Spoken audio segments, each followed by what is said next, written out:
Welcome back, riders, to another episode of the Passenger Seat. Woo! All right. This time Woo! you didn't do it. See what I mean? I Slow. did it. It's just late. Anyways, welcome back, guys, to another episode. I hope you guys have enjoyed your week or whatever it is that you're doing. Summer's around the corner, so a lot of new movies coming out, a lot of things to do outside. We're gonna enjoy our summers as hmm well because this summer Joseph's coming to Seattle, hang out with me. We're gonna have a blast. We'll probably show you guys like a video or something. We'll make something up. We'll show you guys how much fun we We'll, had. we'll we'll definitely do a vlog, a little bit of a vlog kind of thing. No main, I guess like no main topic today. We're just gonna share some new guys, nerd news New with guys. you guys. Yeah, there you go. With what we have. There we go. You want to start? Yeah. Yes. My thing is pretty quick because I only got one thing I was pretty interested in, of talking about within the Oh, TCG space, my bad. I totally and forgot. yeah, Make sure to like, comment, subscribe. Go ahead. I totally forgot to say that, but yes. yeah. Okay, so my thing is gonna be pretty short. It's something that I was interested in talking about, something I did this week within the TCG space that I thought was pretty cool.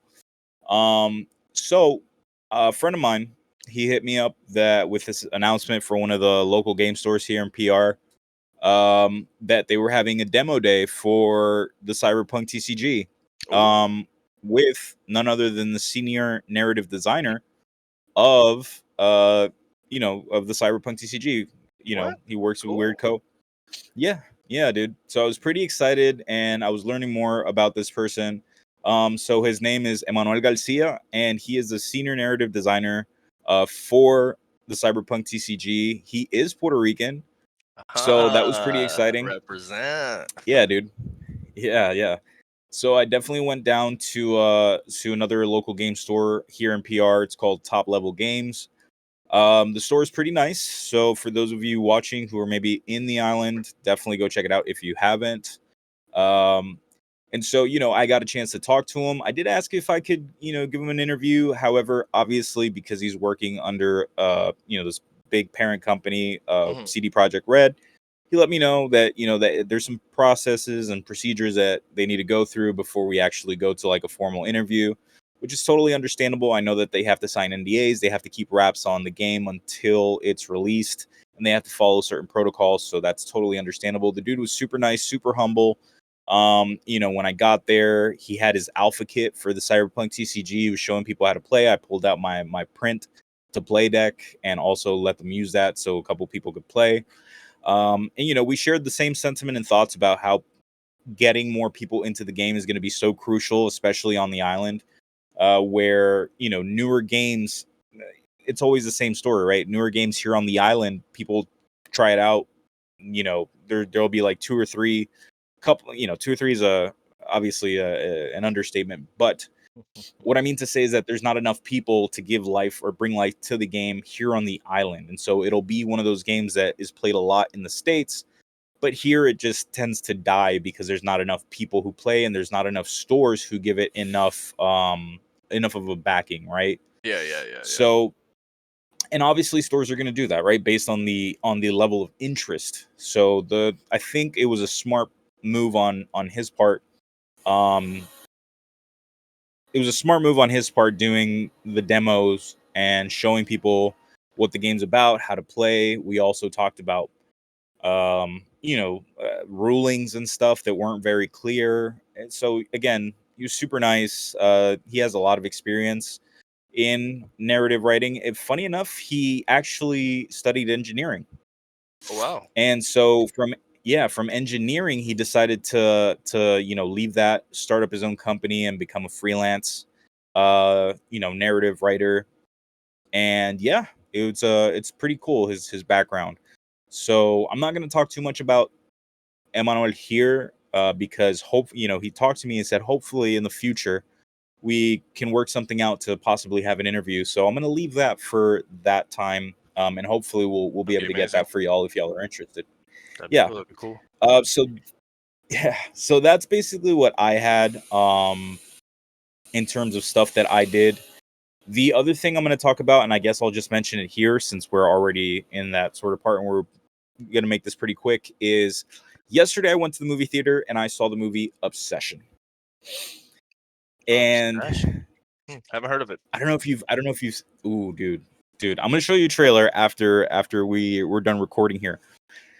It's a horror suspense, I think, is the genre. The point is, I don't want to spoil it too much.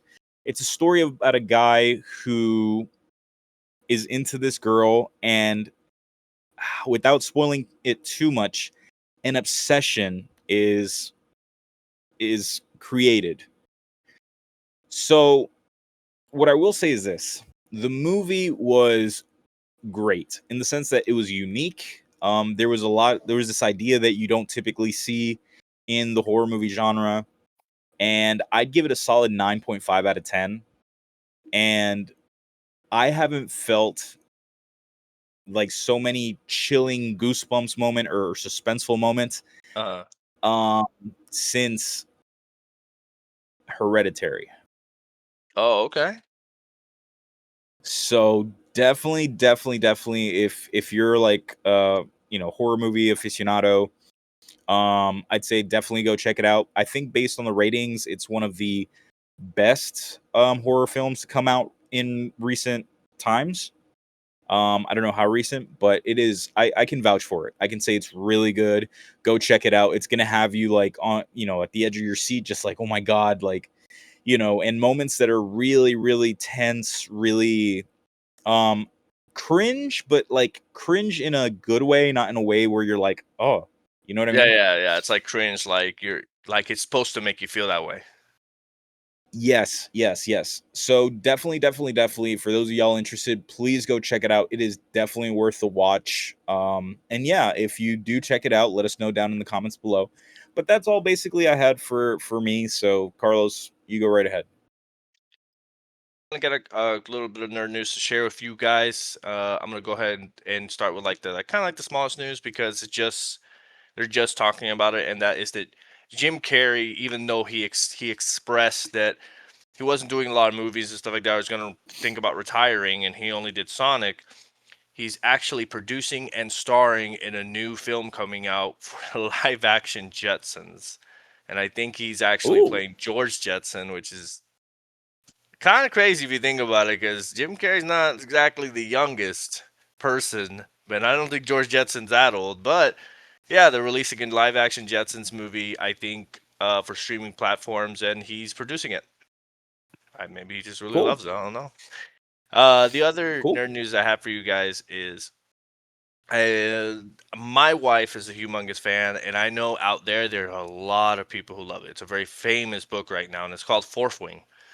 And Fourth Wing is a Oh, book series, mainly about magic and dragons and fighting schools. and dragon Michael B. fucking. Michael B. Jordan is show running this series to make it a TV series for Amazon Prime, and they just had a whole like announcement. They had like a I don't even know what you call that. Like when when you're in a Comic Con, you have a showing, and they come up and talk on the mic. Yeah. No, that thing. They had one of those. They had it with the author, and they talked about how like they're gonna start beginning casting, and they're gonna start beginning, you know, uh, making the movie and stuff like that, in production and all those things. So really big thing, I guess. I haven't read the books myself. My wife's a big fan, like I said, but apparently it's like one of the top selling books right now. Uh, really big series. So congratulations to you guys who are really big fans that you are getting this. You're probably not gonna be happy with casting. No one ever is. Mm, And the last piece of nerd news I fair. have for you guys is uh pretty sure everybody has recognized this studio before and has seen the trailer, but did you see the new trailer that got released called Wildwoods? No. All right, so this new trailer that got released is called Wildwoods, and it is by the studio company called Laika. For those of you who don't know about Laika, you'll recognize them for Coraline, the Box Trolls, Paranorman, Oh, a lot of motion like thing stop and whatever. This is a yeah. movie based on a book series for kids. It has 3 books. It is made by this guy who's a singer of a band, but also from Portland, Oregon, and the story itself shows Portland, Oregon, and it is essentially about this girl who loses her baby brother to a murder of crows. They literally pick him up and just go away, and then she has to enter this Okay. land with her best friend, I think, and it looks like Narnia. There's a bunch of talking animals. There's a king, an evil queen, all this type of stuff. It's their most Mhm. expansive and demanding project yet. Um, Mhm.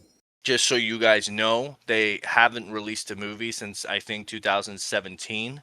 So they've been taking all these years to make this movie happen, and it is like a lot of stuff. I can't imagine how much work it takes. But this studio's good. They've been nominated for Oscars before. I'm excited for it just because the trailer looks really cool, and I like their kind of little animation style that they do and how much work they put into it. Got to give my support to that, especially because the animation studio itself is from Oregon, so it's like right next to me. So gonna support that movie. Cool. It looks really cool, and that's all the nerd news I have for you guys. Sorry if it's not as exciting, but honestly, not a lot of exciting things have happened lately, except for the Ronda Rousey fight. Okay. It happened in 17 seconds. Right. Right. I was gonna mention one last thing that I failed to mention with the Obsession movie. The director, and this was a little interesting tidbit. I got told by the friend of mine who invited me to go watch the movie was the director of the movie is Curry Barker. And if you don't know who Curry Barker is, Curry Barker does short form content on social media platforms. I know you probably don't know, but once I show you the photo of him, um you'll be like, "Oh, it's that dude?" And yeah, it's that dude. So apparently, yeah, he was the director, and then the other guy who's with him, I can't remember the name for the life of me. Please let us know down in the comments below. But his friend who's always on in the videos with him, or his friend or sibling, I'm not sure, was one of the actors in the movie. But anyways, I just thought that was a cool little tidbit. But Nice. if that's all for us today, then yeah, we're all set. Writers, let us know down below anything that we talked about. Comment, say, if you're interested in what we talked about today. If you'd like to see us talk about anything in upcoming videos, please let us know. We'd always appreciate that. And I hope that this drilling noise isn't coming through. Fucking. Anyways, so make sure to like, comment, subscribe. We always appreciate it. And with that being said, till next time, peace out. Peace.